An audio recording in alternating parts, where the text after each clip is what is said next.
കഴിഞ്ഞ ദിവസം പേരാമ്പ്രയിലും വടകരയിലും യൂത്ത് കോൺഗ്രസിന്റെ ഗുണ്ടാസംഘം മാധ്യമപ്രവർത്തകരെ ആക്രമിച്ചിരുന്നു. ഇന്ന് ഇപ്പോ വാർത്താ ഓഫീസിലേക്ക് തന്നെ, ചാനലിന്റെ ബ്യൂറോയിലേക്ക് തന്നെ കയറി അക്രമം സംഘടിപ്പിച്ചിരിക്കുകയാണ്. ഇത് അത്യന്തം പ്രതിഷേധാർഹമായിട്ടുള്ള ഒരു കാര്യമാണ്. ഇത് എന്തിനാണ് ഈ അക്രമം എന്നത് കോൺഗ്രസിന്റെ നേതാക്കൾ വിശദീകരിക്കണം. ഇത് ഒറ്റപ്പെട്ടൊരു സംഭവമല്ല, വളരെ ആസൂത്രിതമായി ആഹ്വാനം ചെയ്തിട്ടാണ് ഇതുണ്ടാവുന്നത്. ഇതിന് പിന്നിൽ ഷാഫി പറമ്പിൽ MLA-യുടെ നേതൃത്വത്തിലുള്ള കോൺഗ്രസിലെ ഒരു വിഭാഗം നേതൃത്വമാണ്. വളരെ ആസൂത്രിതമായിട്ടുള്ള അക്രമമാണ് നടന്നിട്ടുള്ളത്. ഇതൊരു കാരണവശാലും അംഗീകരിക്കാൻ വേണ്ടി കഴിയുന്ന ഒന്നല്ല.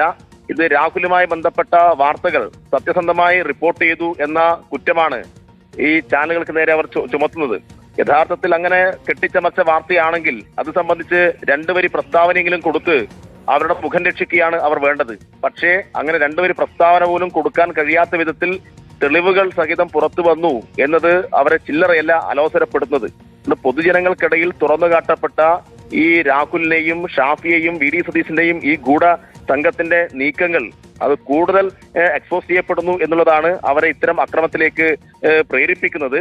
കഴിഞ്ഞ ദിവസം ഷാഫിയുടെ നേതൃത്വത്തിൽ വടകരയിൽ ഇറങ്ങി നിന്ന് ഒരു സംഘർഷമുണ്ടാക്കി ഈ വാർത്തയെ തിരിച്ചുവിടാൻ കഴിയുമോ എന്ന ഒരു ഷോ നമ്മൾ കണ്ടതാണ്. യഥാർത്ഥത്തിൽ അവിടെ പ്രതിഷേധം നടന്നത് ഈ രാഹുലിനെ സംരക്ഷിക്കുന്ന ഷാഫിയുടെ പരസ്യ നിലപാടിനെതിരായിട്ട് അവിടെയുള്ള വോട്ടർമാർ തന്നെ നടത്തിയിട്ടുള്ള ഒരു പ്രതിഷേധമായിരുന്നു. പക്ഷെ ആ പ്രതിഷേധക്കാർക്കിടയിൽ ഷാഫി ഇറങ്ങി നിന്നിട്ട് സംഘർഷമുണ്ടാക്കാൻ വേണ്ടി നോക്കി.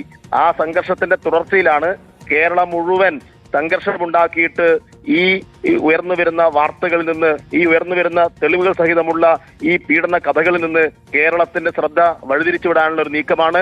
ഒരു കാരണവശാലും ഇത് അംഗീകരിക്കാൻ വേണ്ടി കഴിയുന്ന ഒന്നല്ല. കോൺഗ്രസിന്റെ ദേശീയ നേതൃത്വം ഇത് സംബന്ധിച്ച് ശക്തമായ അഭിപ്രായം പറയേണ്ടതുണ്ട്. രാഹുൽ ഗാന്ധി ഉൾപ്പെടെയുള്ള ആളുകൾ ഇത് സംബന്ധിച്ച് എന്ത് പറയുന്നു എന്ന് കേൾക്കാൻ കേരളത്തിലെ ജനങ്ങൾ കാതോർക്കുകയാണ്. തീർച്ചയായും വളരെ നന്ദി. വി കെ സനോജ് പ്രതികരിച്ചതിന്.